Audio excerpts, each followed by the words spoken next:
오늘 여러분들과 함께 힘써 하나님을 알라, 힘써 하나님을 알라라는 제목으로 함께 말씀의 은혜 나누도록 하겠습니다. 이 말씀을 나눌 때 크신 하나님의 은혜가 저와 여러분들 가운데 가득히 임하시기를 주님의 이름으로 축원합니다. 오늘날 우리들이 살아가는 이 시대가 어떻습니까? 정말 빠르게 발전하고 있지요.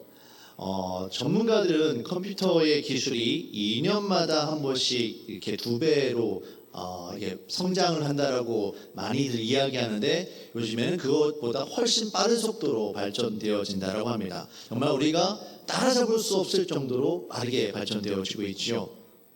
그런데 이러한 상황 가운데 우리가 정말 많이 배우고 정말 끊임없이 배워야만 합니다. 사실 아는 것이 정보가 힘이 되고 능력이 되어집니다. 예전에 저희 아버지가 이제 70 중반이 되시거든요. 거의 여든이 다 돼 가시는데, 한 번은 저에게 이제 핸드폰으로 문자를 어떻게 보내는지 저한테 좀 가르쳐 달라고 하신 적이 있어요. 제가 그래서 가르쳐 드렸습니다. 금세 배우셨죠. 근데 아버지가 그 이후에 문자뿐만이 아니라 카톡도 하시고요, 영상통화도 하시고요, 어떤 때는 저보다 더 핸드폰을 잘 쓰시는 것이 아닌가 싶을 정도로 잘 쓰고 계세요. 근데 여러분, 요즘 어떤지 아십니까? 제가요, 저희 아이들한테 핸드폰 쓰는 법을 배우고 있어요.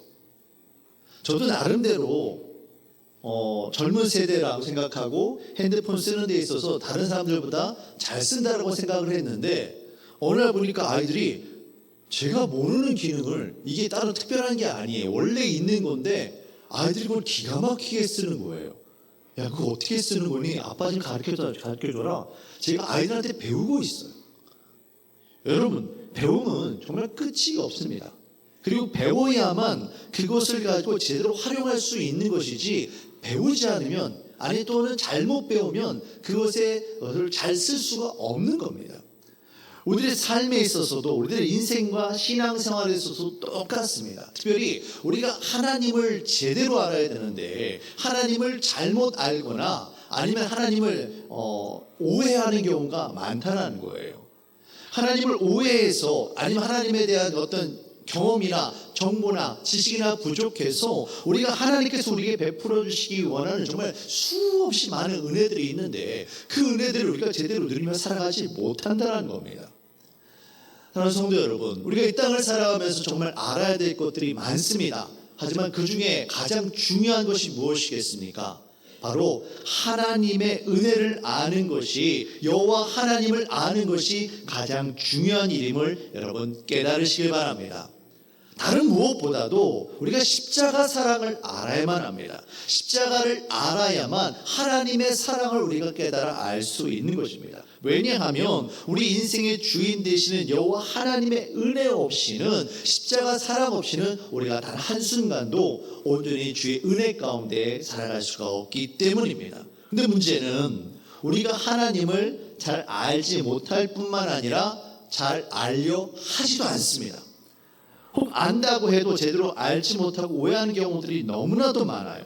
거의 대부분이 우리가 하나님에 대해서 아는 것이지, 하나님을 우리가 인격적으로 만나고 하나님의 은혜를 체험하고 그 능력들을 우리가 정말 실감하는 그런 경우들은 많지가 않습니다.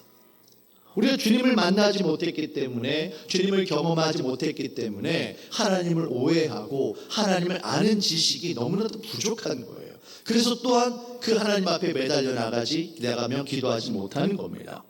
우리가 사람을 알아가는데도 시간이 필요하고 그 사람을 만나고 경험하는 것들이 필요한데, 우리가 하나님을 아는데 데 있어서 어떤 경험을 하려 하지도 않고요, 시간도 들이려 하지 않습니다. 심지어 기도도 어떻습니까?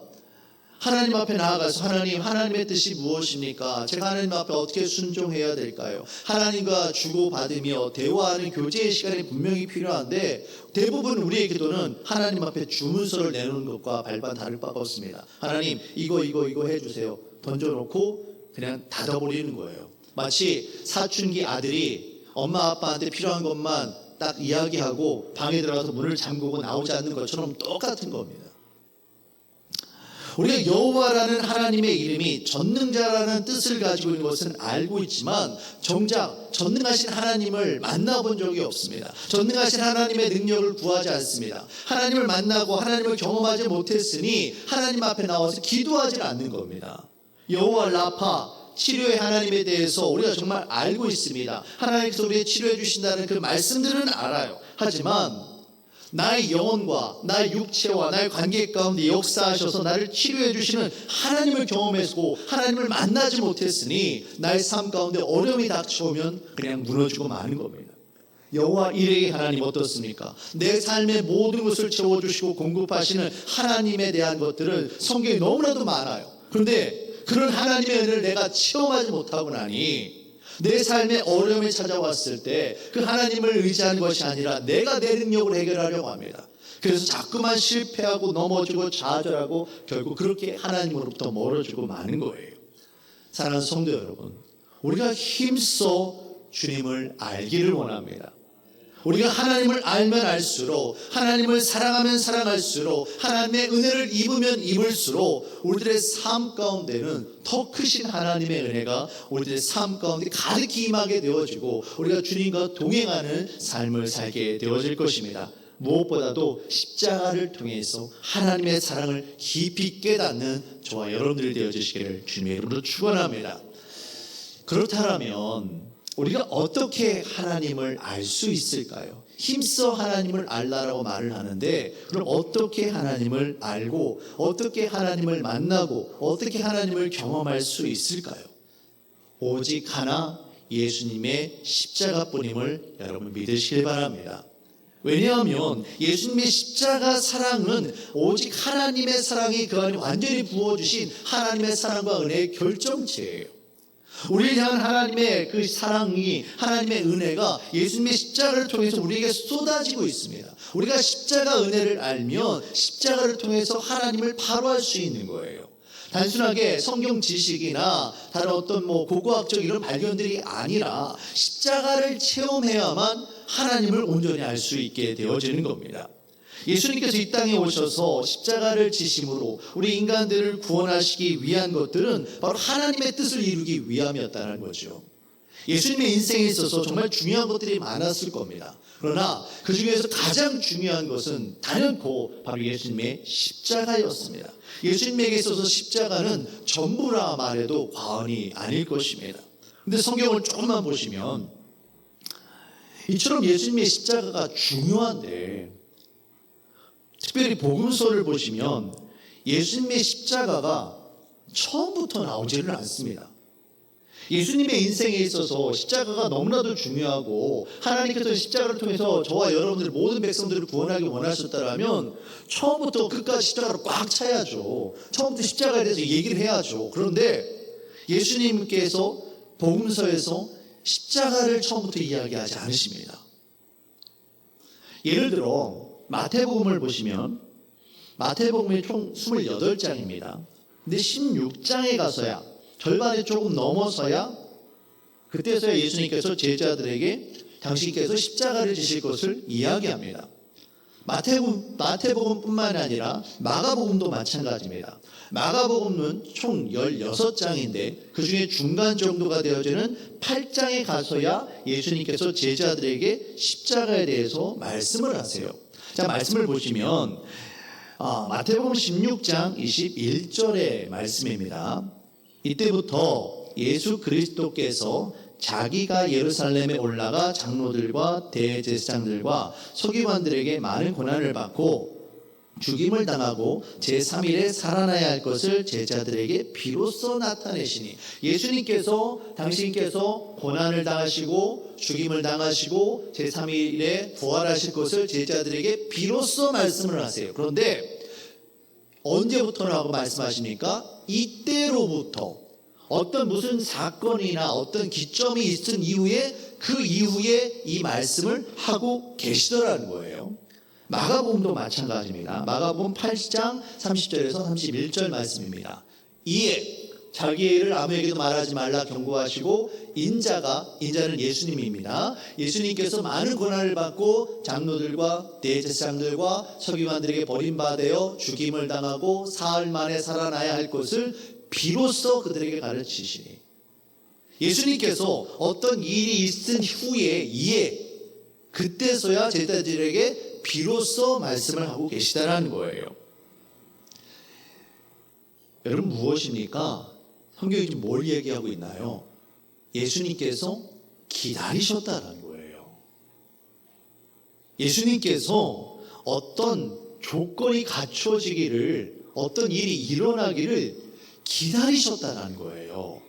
그러니까 이것이 때가 되니까 이때로부터 비로소 제자들에게 십자가에 대해서 말씀을 하셨다는 겁니다. 이 말은 제자들이 이제서야 예수님의 십자가 사역을 온전히 받아들일 수 있는 준비가 되었다는 거예요. 그 준비가 됐기 때문에 예수님께서 비로소 제자들에게 십자가에 대해서 설명을 하고 계시다는 겁니다.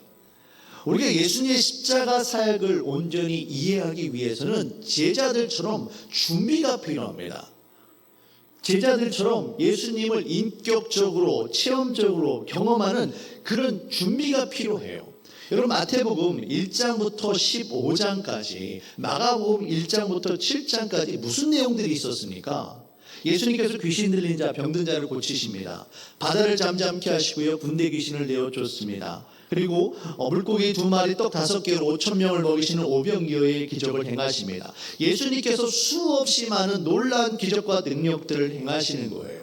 제자들과 함께 보냈던 그 3년 반이라는 시간 동안에 예수님께서 그 초자연적인 능력과 기적과 이사들을 보여주시면서 제자들에게 내가 바로 하나님의 아들이다, 내가 바로 메시아고 그리스도다, 이걸 제자들에게 보여주셨다는 거예요. 제자들이 예수님과 함께 동행하며 예수님과 함께 교제하며 이것을 보고 듣고 깨닫고 나서, 정말 예수님이 하나님의 아들이시구나, 정말 예수님이 메시아이고 그리스도시구나, 이걸 깨닫게 된 겁니다. 그래서 베드로를 비롯해서 예수님의 제자들이 이렇게 고백을 합니다. 마태복음 16장 16절, 조금 전에 있었던 그 마태복음 16장 21절에서 예수님께서 십자가에 대해서 말씀하시기 바로 직전에 시몬 베드로의 이런 고백이 있습니다. 시몬 베드로가 대답하여 이르되 주는 그리스도시요 살아계신 하나님의 아들이시니. 마찬가지로 마가복음도 8장 29절에서 이렇게 이야기합니다. 또 물으시되 너희는 나를 누구라 하느냐? 베드로가 대답하되 주는 그리스도이시니이다 하매. 이처럼 베드로를 비롯해서 예수님의 제자들이 예수님이 누구이신지를 이제 깨달아 안 거예요. 그 3년 반이라는 그 시간 동안에 예수님의 능력을 경험하고 예수님의 말씀을 듣고 예수님과 함께 먹고 자고 마시고 여행하면서 예수님과의 교제를 나누면서 그들이 비로소 그때서 예수님을 알게 되니까 그때서 예수님께서 십자가 복음을 말씀하신다는 거예요. 마가복음에서도 특별히 보시면 제자들 이외에 다른 사람들에게는 말씀을 하지 말라고 경고를 하십니다. 왜 그렇습니까? 그들은 예수님이 누구인지를 모르는 거예요. 그들에게는 예수님의 능력이 단지 어떤 이제 신적인 능력이 될 뿐이지 그들을 살리는 십자가가 되어지지 않는 겁니다. 사랑하는 성도 여러분, 우리가 예수님의 십자가 구원의 능력을 온전히 누리기 위해서는 무엇보다도 예수 그리스도가 저와 여러분들을 구원하시기 위해 이 땅 가운데 찾아오신 하나님의 아들이심을, 메시아이심을, 구원자이심을 고백하는 믿음의 고백이 있기를 주의 이름으로 축원합니다. 우리의 삶과 문제 가운데 죄와 사망과 고통의 문제를 모든 걸 해결하시는 주님이심을 우리가 경험을 해야 되는 거예요. 제자들이 이것을 듣고만 만 것이 아니라 그 3년이라는 시간 동안에 제자들이 예수님과 만나면서 그 예수님의 능력을 보고 듣고 경험하고 만지고 먹고 이러면서 그들이 예수님을 알아간 거예요. 사랑하는 성도 여러분, 우리가 주님을 온전히 알기를 원합니다. 그러기 위해서는 우리가 십자가를 체험해야만 합니다. 우리의 기도 가운데 응답하시는 하나님의 능력을 우리가 경험해야만 돼요. 우리가 주님을 만나지 않고 단지 머리로만 듣는다라면 결코 우리는 십자가를 온전히 안다라고 말할 수가 없는 겁니다. 사랑하는 성도 여러분, 오늘 십자가를 경험하시기를 주의 이름으로 축원합니다. 예수 십자가를 경험하고 그 십자가를 나의 십자가로 여기고 내가 예수님과 함께 십자가에 못 박히게 되어질 때 비로소 주님의 부활을 경험하게 되어지고 저와 여러분의 삶을 살리고 회복시키시는 하나님의 능력을 경험하게 되는 것입니다. 내 삶 가운데 다가오는 모든 문제들, 학교와 직장과 인간관계와 가난과 질병과 심지어 죽음의 문제마저도 십자가의 능력으로 이겨낼 수 있게 되어집니다. 하지만 십자가 사랑과 능력을 경험하지 못하면 내 삶의 문제가 찾아올 때마다 어떻습니까? 십자가 앞에 나와서 무릎 꿇고 하나님을 찾는 것이 아니라 내 힘과 내 능력으로 감당하려 합니다. 그러다 보니 자꾸만 실패하고 자꾸만 넘어지고 자기 자신이 너무나도 무기력하고 너무나도 비참하게 보이는 거예요. 사랑하는 성도 여러분, 우리가 무엇보다도 예수 그리스도를 힘써 알기를 바랍니다. 예수님의 탄생하심과 예수님의 능력과 예수님의 십자가 사랑, 예수님의 부활, 이 모든 것들을 그저 그것들에 대해서 아는 것으로 그치는 것이 아니라 우리의 삶 가운데 실제적으로 주님을 경험할 수 있으시기를 주의 이름으로 축원합니다. 그럼 우리가 이처럼 힘써서 예수님의 십자가를 통해서 하나님을 알게 될 때 우리들의 삶 가운데 어떠한 축복이, 어떠한 은혜가 임하게 되어지는가? 오늘 결론적으로 오늘 본문 말씀인 호세아서 6장 1절 3절 말씀을 통해서 정리해 보도록 하겠습니다. 함께 오늘 말씀 다시 한번 읽어보도록 할까요? 여러분들 같이 읽겠습니다. 오라 우리가 여호와께로 돌아가자. 여호와께서 우리를 찢으셨으나 도로 낫게 하실 것이요 우리를 치셨으나 싸매어 주실 것임이라. 여호와께서 이틀 후에 우리를 살리시며 셋째 날에 우리를 일으키시리니 우리가 그의 앞에서 살리라. 그러므로 우리가 여호와를 알자. 힘써 여호와를 알자. 그의 나타나심은 새벽빛같이 어김없나니 비와 같이 땅을 적시는 늦은 비와 같이 우리에게 임하시리라 하니라. 아멘.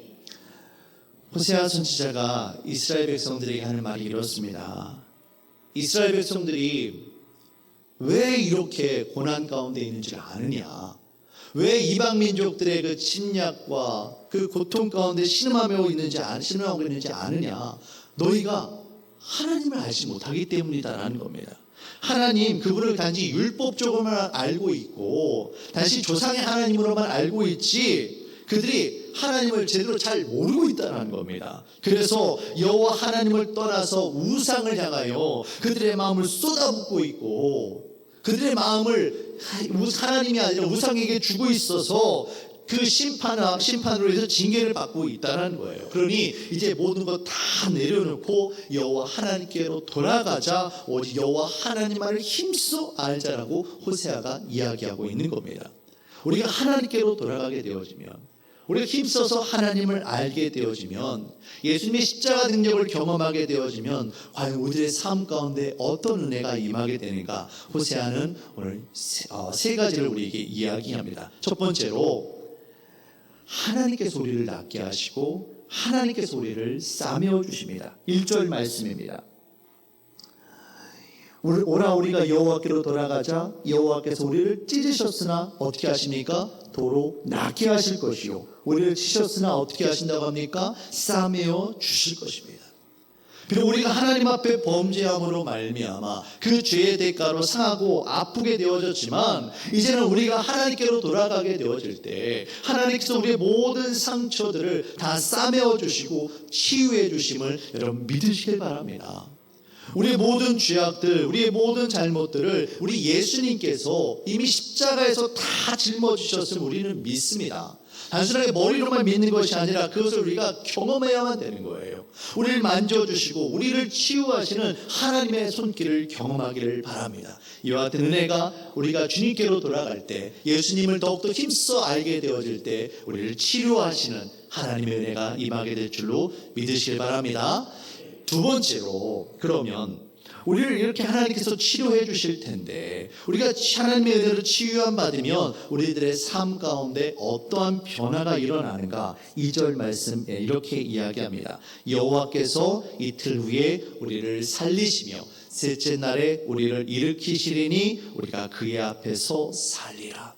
우리가 어떻게 되어집니까? 우리가 살아나게 되는 거예요.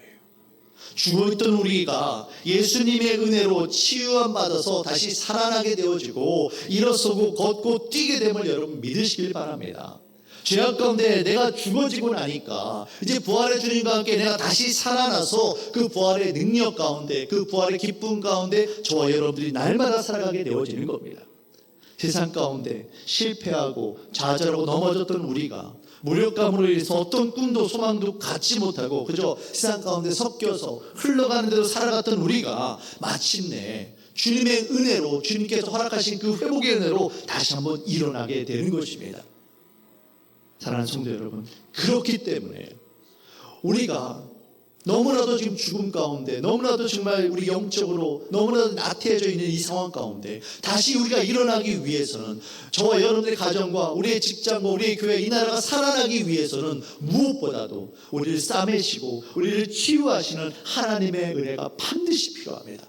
하나님께로 더욱더 가까이 나아가시기를 주의 이름으로 축원합니다. 마지막으로 우리가 어떻게 이와 같은 하나님의 은혜를 경험할 수 있게 되어지는가, 3절 말씀에서 이렇게 이야기합니다. 3절 후반부입니다. 그의 나타나심은 새벽빛같이 어김없나니 비와 같이 땅을 적시는 늦은 비와 같이 우리에게 임하시리라 하니라.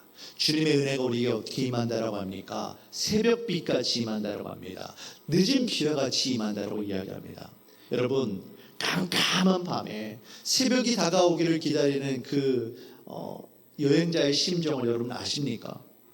너무나도 춥고 너무나도 어두워서 그 빛을 기다리는 그 심정, 간절히 사모하는 심령에게 새벽빛같이 어김없이 찾아온다는 겁니다. 아무리 밤이 어두운다 할지라도 새벽은 반드시 찾아오는 것처럼 간절히 사모하는 자에게 새벽빛같이 주의 은혜가 임하게 되는 거예요. 농부가 농사를 짓는데 곡식이 자라고 열매를 맺어야 되는데 하늘에서 비가 내리지 않으면 농사를 지을 방법이 없습니다. 하늘 바라보면서 비가 내리기를 원하는 그 농부의 심정이 얼마나 애타겠습니까? 그러나 지금 간절히 사모할 때에 늦은 비를 내려주셔서, 때맞게 내려주셔서 그의 삶 가운데 하나님의 은혜로 풍성한 열매를 맺게 해주시더라는 겁니다. 결국 무엇을 말하고 있습니까? 우리가 가난한 심령, 애통하는 심령이 되어져서 하나님의 은혜를 사모하고 또 사모할 때에 하나님의 은혜가 임하게 되어지는 것입니다. 사랑하는 성도 여러분, 우리가 진정 주님을 힘써 알기를 원합니다. 하나님을 알기 위해서 우리가 몸부림쳐야만 돼요. 그래야 저와 여러분들이 살아나게 되어집니다. 우리를 치유하시고 살리시고 하나님의 은혜를 경험하는 그 십자가 사랑을 경험하기 위해서는 오늘도 우리가 힘써 주님을 부르짖으며 찾아야 하는 것입니다. 사랑하는 성도 여러분, 만약에 여러분들의 삶 가운데에 너무나도 무거운 짐진 것 같고 너무나도 고통스럽고 힘들게 느껴진다라면, 내가 신앙생활을 하고 있는데 예배에 나와서 정말 예배를 드리고 기도를 하고 성경 말씀을 읽지만 너무나도 허무하게 느껴지고 무의미한 것처럼 느껴진다면 여러분 스스로 한번 점검을 해보세요. 내가 정말 하나님을 제대로 알고 있는가? 내가 십자가 사랑을 경험하고 있는가? 내가 십자가 사랑을 잊어버리고 있지는 않은가? 돌아보시길 바랍니다. 하나님은 저와 여러분들을 사랑하십니다. 그 사랑을 오늘도 십자가를 통해서 부어주기를 원하십니다. 단순하게 머리로만 아는 것이 아니라 우리들의 온 몸으로, 온 삶으로, 온 존재 자체로 하나님을 알아가고 하나님을 경험하고 하나님으로 가득히 채워지는 저와 여러분들이 되어주시기를 주의 이름으로 축원합니다.